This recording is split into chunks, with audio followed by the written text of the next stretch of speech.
Olha, este é um pensamento do Henry Ford. E ele diz assim: obstáculo é aquilo que você enxerga quando tira os olhos do seu objetivo. Obstáculo é o que você enxerga quando você tira os olhos do seu objetivo. Portanto, mantenha o foco. Isso é essencial na sua caminhada para obter o sucesso. E aí, vale a pena, já que eu falei de foco, lembrar de uma frase do Jeff Bezos. Ele disse assim: se você foca nos competidores, você tem que esperar até um concorrente fazer algo. Mas, se você focar no cliente, isso lhe permite sair na frente e ser pioneiro em uma série de inovações. É isso. Precisamos estar de olho não nos concorrentes, precisamos estar focado nos nossos clientes.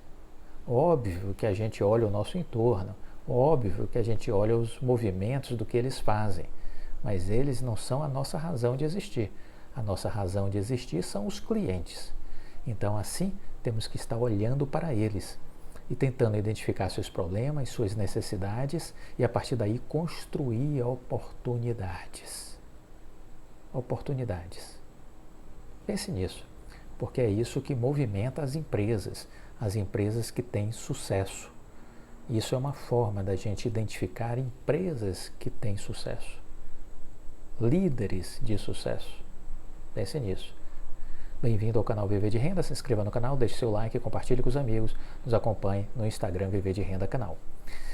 Eu queria dar uma outra notícia logo nesse início de vídeo, porque é isso, olhar o cliente, olhar o problema, olhar soluções, construir soluções, identificar oportunidades. É disso que se trata o que nós estamos falando aqui. A Coreia do Sul recentemente anunciou que vai usar o reconhecimento facial, tecnologia essa já desenvolvida aqui no Brasil pela Oi, para a área de segurança pública, ok? Para a área de segurança pública, Oi Soluções. Lá na Coreia do Sul, eles estão dizendo o seguinte, que vão usar o reconhecimento facial para rastrear os casos de Covid, ok? E como é que vai ser isso? Vou falar um pouquinho, porque é o uso da tecnologia para a construção de soluções. A gente precisa estar observando essas coisas para ver como a tecnologia pode ser utilizada. E isso pode, óbvio, gerar também alguma correlação de projetos aqui no Brasil com a Oi Soluções. Então, lá na Coreia do Sul, eles estão lançando um projeto piloto que usa inteligência artificial. E a partir daí eles vão trabalhar o reconhecimento facial usando milhares e milhares de câmeras para rastrear o movimento de pessoas infectadas com coronavírus. O projeto, que é financiado nacionalmente e começa na cidade de Bucheon, tem previsão de início já agora em janeiro. O programa vai usar algoritmos de inteligência artificial e tecnologia de reconhecimento facial para analisar imagens coletadas por mais de 10.820 câmeras. O sistema promete rastrear os movimentos de um paciente infectado, as pessoas com quem ele teve contato próximo e detectar se ele esteve usando máscara. O monitoramento pode rastrear até 10 pessoas simultaneamente entre 5 e 10 minutos, reduzindo o tempo gasto no trabalho manual, que leva entre 30 minutos e 1 hora para rastrear uma pessoa, segundo documentos produzidos pelos ministérios de saúde e de segurança lá da Coreia do Sul. Então veja o quão importante é a tecnologia e quantas aplicabilidades elas nos oferecem, né? E essa é uma tecnologia que a Oi Soluções trabalha aqui no Brasil, tem um projeto com a área de segurança pública do governo do estado da Bahia, ok? Utilizando reconhecimento facial. Desde o carnaval, do último carnaval, essa tecnologia começou a ser utilizada de forma experimental e agora eles fizeram um projeto de ampliação dessa ideia, desse conceito, né? Para combater a criminalidade. Muito bem, a arbitragem da Oi pode atrasar a migração das concessões. Foi uma matéria que saiu no canal, deixa-me ver, no canal Telesíntese. O CEO da Oi espera fechar a venda da unidade imóvel até início de abril, diz o título da matéria, e com os recursos que está a dívida da empresa com o BNDES e investir na nova Oi. Bom, aí eu quero fazer um reparo porque eu assisti a live, então ele não falou que pretende fechar a venda da unidade imóvel até o início de abril, de forma alguma, não foi isso que ele disse.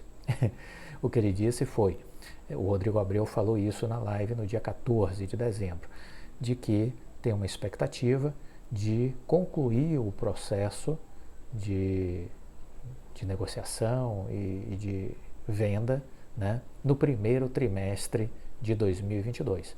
Então, primeiro trimestre, janeiro, fevereiro e março. Então, não tem abril, início de abril, né? É o primeiro trimestre. E este primeiro trimestre não é para fechar a venda, porque a venda já foi feita e o que está faltando é a conclusão da autorização da venda por parte dos órgãos regulatórios, Anatel e CADE. Quando isso vai acontecer? Aí ele disse que a expectativa dele é que possa estar saindo uma definição do CADE agora, no final de dezembro e início de janeiro, porque já há uma data, vamos dizer assim, definidora em 9 de fevereiro, que é a data onde, se o CAD não tivesse manifestado, há uma aprovação automática, né, com relação à venda do imóvel. Ele está aguardando também a posição da Anatel com relação à venda do imóvel e com relação à conclusão da venda de parte do capital social da Vital, que o CAD já concluiu, falta a Anatel. Então é isso. Então aqui há um ruído na informação. Então é sempre bom a gente estar a par das coisas para poder ter esse espírito crítico, porque às vezes as matérias vêm com equívocos, com alguns escorregos, vamos dizer assim. E aí a matéria fala sobre arbitragem, é algo que a gente precisa entender, né? A arbitragem solicitada pela Oi poderá atrasar o processo de migração das concessões em até 2 anos, afirmou não o Rodrigo Abreu, mas afirmou um conselheiro da Anatel, Carlos Baigorri, a analistas da XP Investimentos. A precificação dos valores ainda está em discussão, incluindo as novas contrapartidas que deverão substituir as obrigações atuais. Então, ele está dizendo que a arbitragem, que a Oi solicitou, pode atrasar o processo de migração das concessões em até 2 anos. Quando teremos a definição do processo de arbitragem? Provavelmente no segundo semestre de 2023. Por que esse processo de arbitragem é importante? Porque ele vai definir um encontro de contas entre Oi e Anatel, ou seja, governo federal. Então, a arbitragem vai servir exatamente para isso, para mediar e dizer quem tem direito, quem tem direito a quê e quem não tem direito a determinadas coisas. Então, é isso que a arbitragem vai fazer. Isso feito, óbvio que na sequência a gente vai ter aí uma definição da migração do regime de concessão, né? Vai ter uma migração, porque feito esse encontro de contas, é possível fazer uma migração para o regime de autorização sem custo nenhum. Essa, inclusive, é uma expectativa que a Oi tem, né? E aí a matéria vai falando, a precificação dos valores ainda está em discussão, incluindo as novas contrapartidas que deverão substituir obrigações atuais. E isso tudo depende também do processo de arbitragem.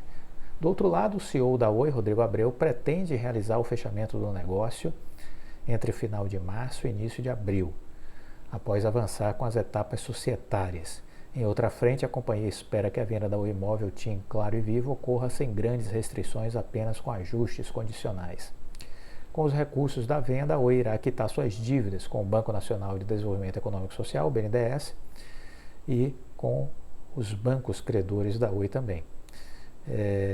Com o saldo remanescentes, será usado para financiar a nova Oi voltada para a parte de serviços, operação que terá geração de caixa positiva a partir de 2023. A aposta do CEO da TIM, Pietro Labriola, é que a venda do imóvel seja aprovada pelo CAD até o final deste ano. Essa ainda é a perspectiva inicial do Pietro Labriola. Qualquer eventual atraso seria então para o início já de janeiro de 2022. Assim como o Rodrigo Abreu, Labriola também está confiante na aprovação do negócio do imóvel sem grandes contratempos. Aí a matéria vai falando também de outras empresas, vai dizendo que a Vivo aposta na fibra. Todos os olhos da operadora estão voltados para a fibra ótica. O plano da Vivo é chegar em 2024 com 29 milhões de casas passadas. Na verdade, numa entrevista que eu vi do CEO da Vivo, ele chegou a falar em 30 milhões de casas passadas. 30 milhões de casas passadas. A empresa pretende alcançar o número tanto de forma orgânica como inorgânica. Isso quer dizer o quê? Adquirindo outras empresas, né? Por meio da companhia de rede neutra da Vivo, a FiBrasil, ele tem uma expectativa de performar esse plano de ação que eles traçaram, né? E 25% da FiBrasil está sob o controle da Telefônica Vivo. Apesar de declarar estar aberta a fusões e aquisições, a diretoria da Vivo ressaltou que será muito seletiva e que a qualidade das aquisições potenciais precisam estar à altura da operadora. Lógico isso, não vai comprar qualquer coisa, né? Não vai comprar gato por lebre, vai comprar algo que faça sentido do ponto de vista de qualidade. Muitos pequenos provedores cresceram por conta da crescente demanda, mas não aprimoraram a qualidade de seus produtos, disse a diretoria da Vivo. Consequentemente, não gerarão interesse de serem adquiridos pelas grandes empresas. A gente vai ver um processo de consolidação no mercado e muitas dessas pequenas empresas simplesmente vão desaparecer, vão fechar as portas, porque elas não conseguirão competir com a escala, a estratégia de execução dessas grandes operadoras, com o volume de crescimento dessas operadoras e ao mesmo tempo com seus preços. Então muitas dessas pequenas empresas vão fechar as portas, essa é a verdade. Se vê também que algumas pequenas empresas estão tentando crescer, né? Então aí é o caso, por exemplo, da Desktop em São Paulo, que adquiriu recentemente a Starnet, a LPnet, a Net Barretos, né?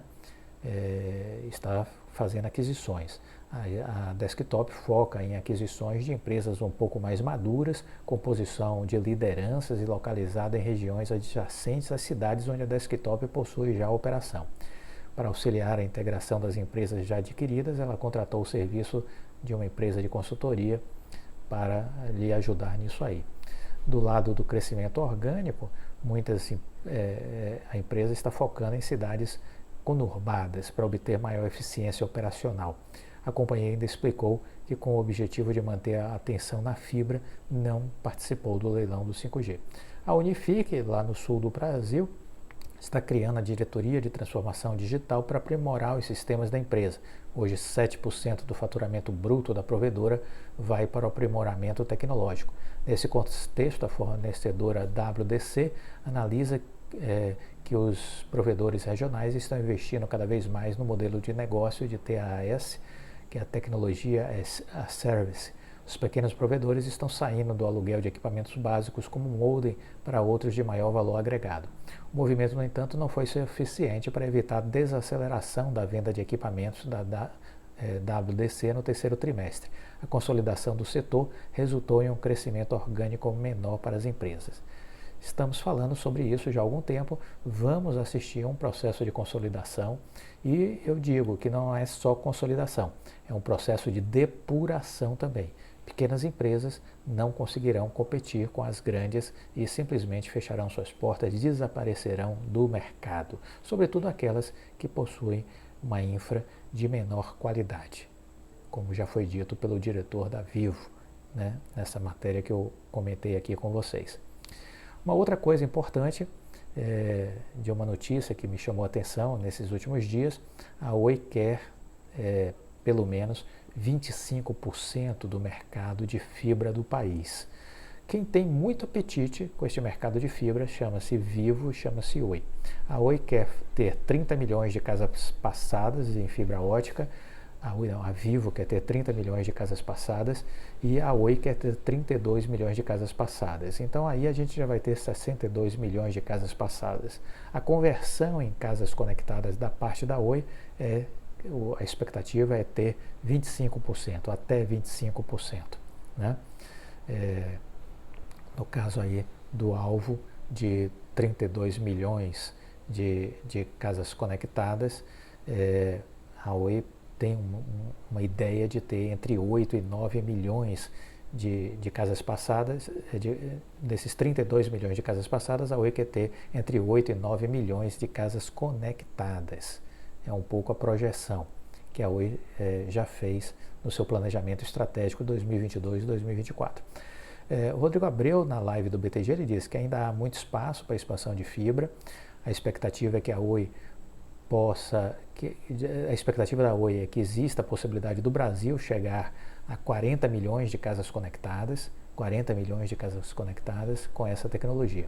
Se assim for, a operadora deseja ter um market share em torno aí de 25%, em cima dos 40 milhões.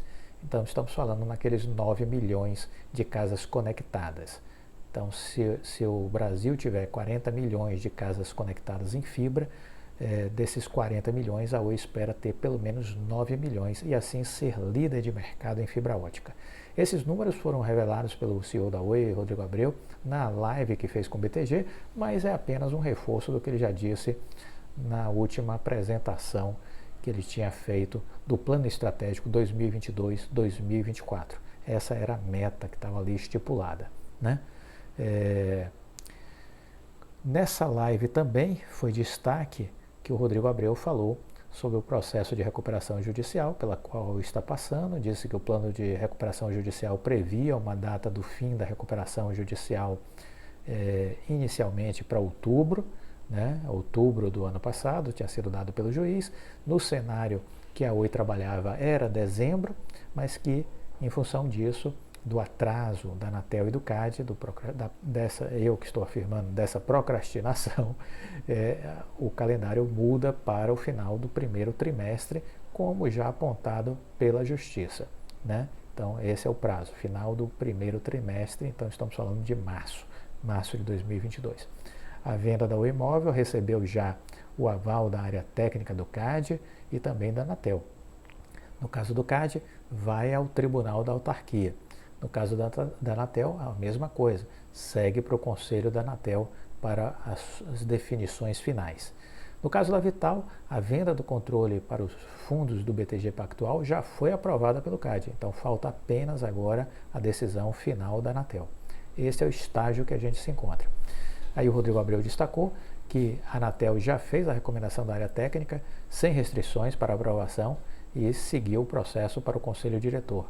No caso da operação móvel, a aprovação deve ser no máximo, disse ele, no caso do CAD, no início de fevereiro, já que 9 de fevereiro é a data limite que o CAD tem para decidir sobre esse assunto. Se não decidir, dia 9 de fevereiro acontece a aprovação automática da venda no CAD, ok? Então é importante entender isso.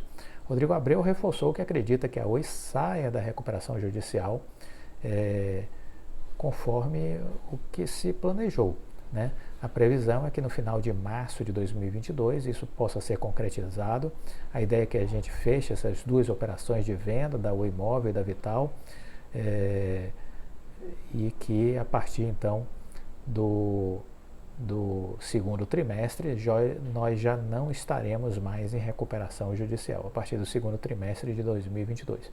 A Oi também começou este ano um processo de arbitragem com a Anatel, deverá produzir resultados a partir da sentença arbitral que deve ocorrer no segundo semestre de 2023. Vamos ficar acompanhando, né? Abreu destacou 4 elementos que ele tem nesse assunto da arbitragem: a sustentabilidade da concessão, o desequilíbrio econômico-financeiro, que inclusive foi reconhecido pela Anatel, o saldo do PGMU e a compensação de ativos. No caso do PGMU, ele lembrou que é uma série de obrigações de atendimento deficitárias. Algumas chegaram a ser retiradas, mas foram trocadas por outras obrigações como compensação. Em tese, numa equação sustentável, faria todo sentido, disse o Rodrigo Abreu, mas numa equação que já era insustentável, deixa de fazer sentido essas novas obrigações como compensação de algo que já estava em desequilíbrio. Se eu retiro uma obrigação que faz com que diminua o meu prejuízo, eu não posso voltar a impor uma outra obrigação para aumentar este prejuízo. Toda a lógica, mas, de novo, o nosso serviço público não possui como característica principal a lógica. né? Ela desafia a lógica, na verdade. A máquina pública desafia a lógica. E aí a necessidade da Câmara Arbitral, do processo de arbitragem, porque aí sim pessoas de bom senso vão olhar o que está acontecendo e vão definir, dizer, ó, isso aqui não tem sentido, então vamos tirar isso, vamos revisitar isso, rever isso, e aí pelo menos a gente consegue uma decisão mais equilibrada, já que a Anatel não demonstrou essa aptidão de conseguir ter um equilíbrio para uma negociação de bom senso com a Oi, né? Existe, aí o Rodrigo Abreu disse, existe hoje uma cobrança pela agência de saldo de PGMU que equivale a mais de 3 bilhões de reais. E ele não está disposto a levar isso adiante. Com relação ao 5G, ele deixou claro, a Oi não participou do leilão do 5G, isso já tinha sido sinalizado de que não participaríamos e ele destacou que acredita que a visão do país com relação a 4 grandes operadoras é equivocada. Acredito que é uma visão até já superada. Creio que o Brasil teria dificuldade hoje de comportar 4 operadoras, até pelo nível de competitividade, custo e receita que isso geraria. Segundo o Rodrigo Abreu, o 5G abre possibilidades, mesmo para quem não participou, que é na questão das redes privadas. Isso já está em nosso radar. Um exemplo é o fato de já estarmos trabalhando na rede de segurança privada do estado da Bahia, na parte de segurança pública. Então, esse é um outro negócio que a Oi vai se dedicar, essas redes privadas de 5G, certo? E vai estar participando do processo do 5G, de implementação do 5G, com sua estrutura de fibra ótica, né? Que muitas empresas vão estar utilizando essa estrutura da Vital para o 5G. Essa é um pouco da dinâmica que nós queríamos compartilhar com vocês nesse vídeo de hoje. Se gostou, por favor, deixe o like, isso nos ajuda. Compartilhe com os amigos, recomende para os amigos, faça essa corrente do bem, né? Porque isso acaba fazendo com que outras pessoas sejam beneficiadas. Muito obrigado pela sua companhia, né? E até a próxima. Tchau.